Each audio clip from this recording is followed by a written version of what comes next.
So we're at Delaware Country Club, about to go play a couple holes in April. It's cold, but Masters week, so always fun to be out on the course.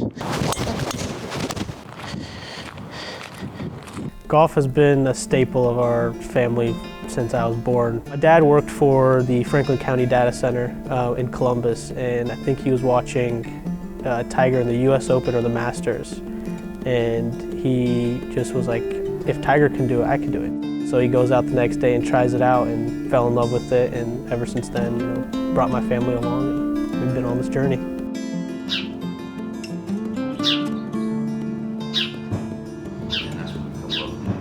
I've known Jerry my whole life. From the stories I know, he saw my family out at one of the courses. He used to be a head pro, and he would see my family out there just practicing, all of us out there. And one day he came up to my dad and was like, hey, I would love to teach your kids. And ever since then, we've been basically family. We go more. All right, we're getting this really out in front. Yeah. Well, I started working with his brothers and his sisters first. He was always there. He was always just doing everything his brothers and sisters did. And I can see those days right now, just like at 4 years old. And there was, just hitting golf balls, hitting out the bunkers, chipping and putting, swinging with bigger clubs. I went to Columbus Academy, which is in Gahanna, Ohio, and we had a really solid team. 5 guys, including myself, could potentially play college golf. It's probably one of the most affluent schools in our area, private school. I knew coming from that school, it could do a lot. It came at a time where school was looking for more diversity. And so I said, hey, listen, I've got some kids. I can fulfill the diversity side of things for you, but I could give you one more. I could give you a state championship team. 3 state championships in a row, and it was just a team that clicked, and we're all good friends. And we just grew up together playing golf and being around that environment, and we wanted to keep pushing each other. This is the high school right here. Yeah, that's where all my classes were. It's actually good to be back. I haven't been back here in 4 years. This is the athletics side of campus.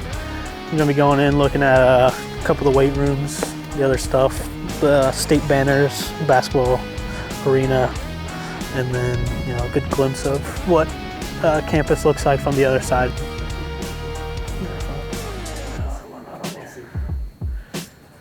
Yeah. Runner-up at state 2018, so my sophomore year. We won 3 straight when I was here, and then the team continued on and won 2 more after I left. So it was 5 in a row for the golf team. Out here, we would spend a lot of time, our free time.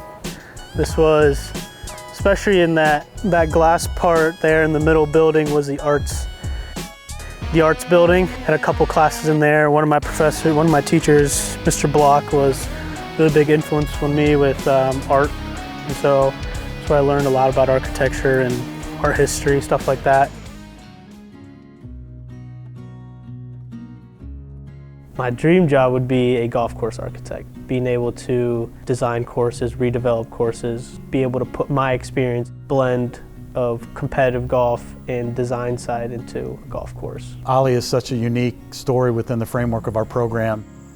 Really demanding being an architecture major as a student athlete, let alone a golfer. To watch him handle that responsibility of trying to excel in that program and then be the best golfer he can be, it's just been incredible watching his growth, his ability to manage his time. I wanted to follow in my brother's footsteps. He played at UConn. He did mechanical engineering, and I wanted to go into that engineering realm.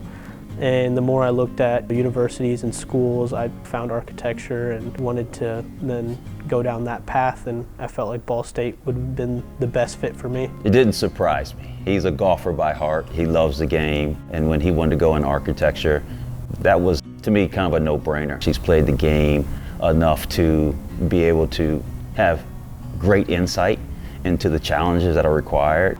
And then, like I've always said, I want you to feel all that exhaustion, all that. In order to get that, just everything into that, we gotta be here. You can't do Swing that. coaches are important. I have talked to Ali's coach on many occasions.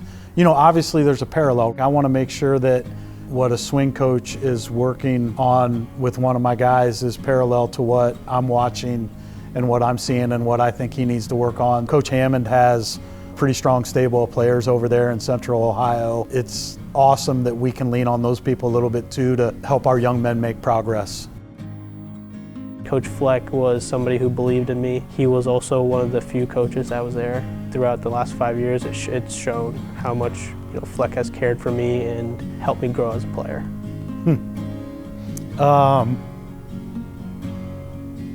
You're gonna get me emotional.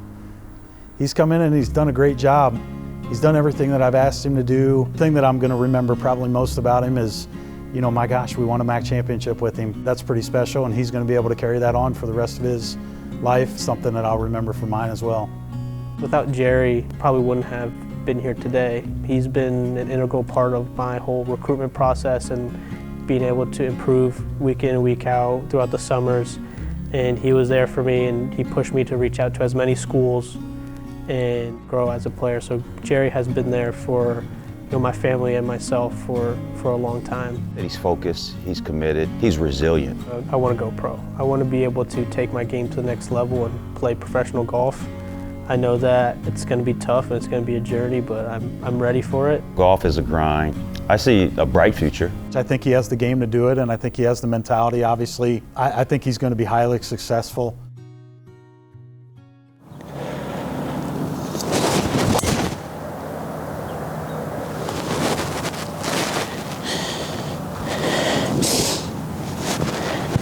Thanks for golfing with me. Been a pleasure. Let's make birdies.